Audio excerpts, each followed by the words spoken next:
नमस्कार भक्तांनो, मी अपेक्षा सबका मालिक एक आपल्या चॅनलवर तुम्हा सर्वांचे मनापासून स्वागत आहे.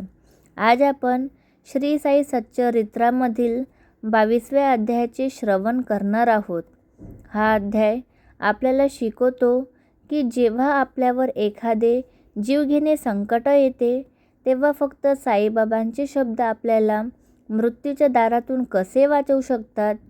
चला तर मग बाबांच्या चरणी नतमस्तक होऊन या कथेला सुरुवात करूया. पहिली कथा आहे बाबांचे परमभक्त बाळासाहेब मिरीकर यांची.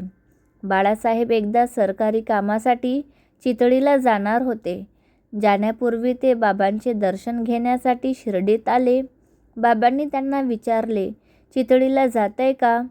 नीट सावध राहून जा. बाबांनी त्यांना थोडा वेळ मशिदीत थांबवून घेतले आणि निघताना एक महत्त्वाचा इशारा दिला. बाबा म्हणाले, बाळासाहेब, वरून लोंबकळणाऱ्या गोष्टीची भीती बाळगू नका.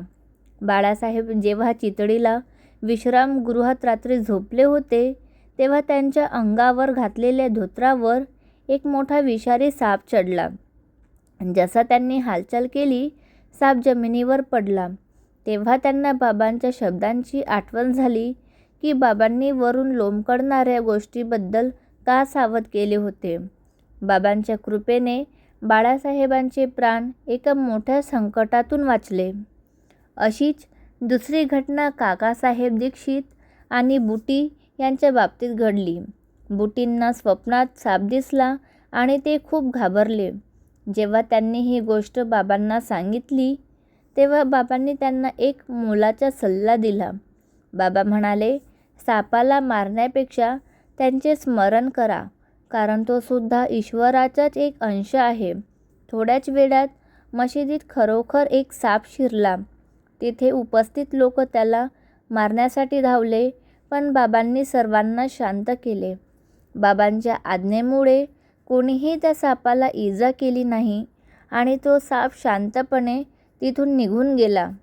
बाबांनी शिकवले की संकटाच्या वेळी घाबरून जाण्यापेक्षा शांत राहून ईश्वरावर विश्वास ठेवावा. भक्तांनो, 22वा अध्याय आपल्याला विश्वास आणि धैर्याची शिकवण देतो. संकटे कितीही विषारी असली तरी बाबांचे शब्द त्या विषाला उतरवण्याची ताकद ठेवतात.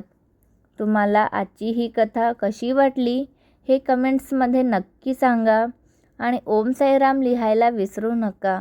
मी अपेक्षा लवकरच भेटूया पुढच्या अध्यायात. तोपर्यंत बाबांच्या स्मरणात राहा. धन्यवाद.